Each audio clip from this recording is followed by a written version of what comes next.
Previously, Lucile was transferred to the Healer Guild's headquarters and given the task of clearing out the dungeon, which had taken many lives over the years, and the ones who died had become the undead, so the church decided to use healers as exorcists to stop the undeads. And there Lucile was clearing out the dungeon at a rapid pace, defeating bosses after bosses, so Catalia saw through that Lucile was using Substance X to raise his powers. So the Pope told him that drinks sacrifice one desire to raise the consumer's power, and Lucile remembers he doesn't have any sexual appeal even though he was surrounded by girls all the time. So Lucile became desperate to clear the dungeon out of frustration and reached level 40th, but after defeating the boss of that floor, the way out to get to the surface became locked. So Lucile had only one option left, which is to move forward. So, as the story progresses, others at the Adventurers Guild were concerned that Lucile hadn't shown up even after half a year, so they assumed he was off on an expedition. But on that note, other healers had raised their healing fees, so hearing this, they assumed the Healers Guild had confined Lucile, but bro was actually eating his lunch on the 50th floor of the dungeon. And it was the last piece of food he had, so Lucile got sad that he would die and become an undead like others, so he brought out the spell tome he got and learned a new holy magic, Sanctuary Circle. A perfect nemesis to the demons, undeads, and ghosts, so after learning that Lucile entered the boss room and meets the final ghost boss, so Lucile started to chant of purification.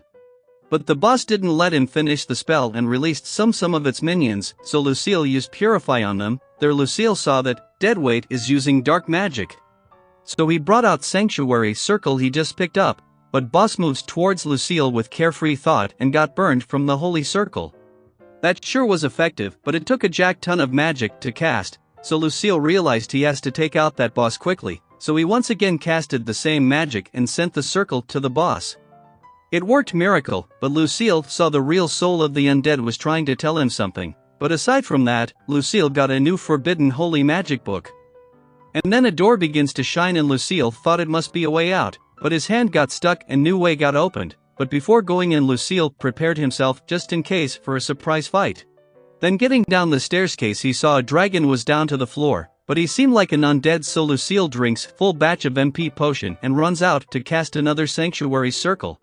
But just as he casted the spell, the dragon got released from the miasma. But Lucile thought he had defeated it and approached it, so he was on the verge of having a heart attack, but the dragon was impressed and gave him a treasure he had, so Lucile was still wary of it. But Dragon told him that this dungeon will disappear once he collected all the treasure in Magic Stone. Dragon seemed to be a nice guy, so Lucile asked about this labyrinth, so Dragon told him. He and the other dragon are sealed off where the miasma gathers, so Lucile thought a hero must have saved them until now, but sadly there was none who made it this far. So Dragon told him about the reason and Lucile got the hang of the situation, so Dragon observed that Lucile wasn't drooling over the treasure even though he was in front of it. So Dragon gave him the blessings of dragon protection, and while disappearing he told Lucile to save every being he could, along with other dragons, and with that Lucile received a few achievements. And at the end he received 2 new items, but then he was teleported right outside of the dungeon, so he goes to Catalia first, but she welcomes him with kunai. She was actually scared and shocked.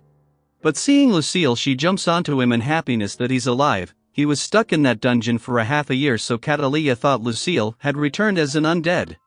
So that attack was just a reflection, but first she told Lucile to stop the adventurers who were protesting outside of church, but out in the hall Lucile meets all of his old pals from Maritoni. Broad was relieved to see Lucile was fit and fine, and Master runs out to tell this to other adventurers, and Broad was giving Lucile a warm greetings in his style. After that, he gets to the guild to munch down on the food, and after which he heals everyone for free to make up for the half a year of gap. Then Lucile gets back to train with Broad again and gets beaten up to a pulp. Then after a good beating, Broad told Lucile he's still way too weak and he needs to become stronger. But Gulgar told him to go easy on the kid or else he might never come back to Maritoni. Broad got scared of that thought, but Lucile told them he would still come back to the home where he belongs.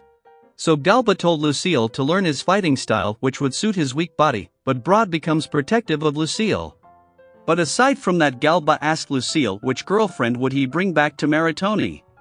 There is 2 of them to choose, so remembering them Lucile gave a letter to Broad to deliver it to both of his waifus. So Broad told him to choose at least one out of 2 and get married and have kids, so that Broad could teach his kids as well. but Galba stopped him to spot any further nonsense. Then they returns to Maritoni and Lucile meets with the Pope. Pope was impressed Lucile cleared out the dungeon, so she told Lucile that Lumina and her Valkyrie regiment had followed him to save him. But after 30th floor things got hard for them, so they had to return, but Lucile was happy that Lumina at least got worried enough that she came to save him. But aside from that, Lucile told others to leave the room because he wants to discuss something with Pope aside from Catalia and Lumina. All the others priests weren't happy with this, but Pope ordered them to back off. Then after having privacy, he told them he met a holy dragon in the dungeon. And that dragon told him that in 40 years there won't be a birth of hero, and in that time this world will face a new demon lord, and by the time hero get born it will be too late. It was quite a shocking news, so Pope forbids Catalia and Lumina to speak this matter to anyone else. Then after a week, Pope threw a celebration for Lucile and announced he will be promoted to rank S, and from now on Lucile will take orders only from Pope. Then she gave Lucile a chance to speak. And he announced that he would make some new law to prevent the healers from ripping off the normal folk. This way it would restore the trust that healers had lost and would save lots and lots of people. And with that, season 1 comes to an end, but still, stay tuned to watch more of the other anime. But till then, subscribe the channel and hit the bell icon to get the latest updates in our channel. Till then, take care.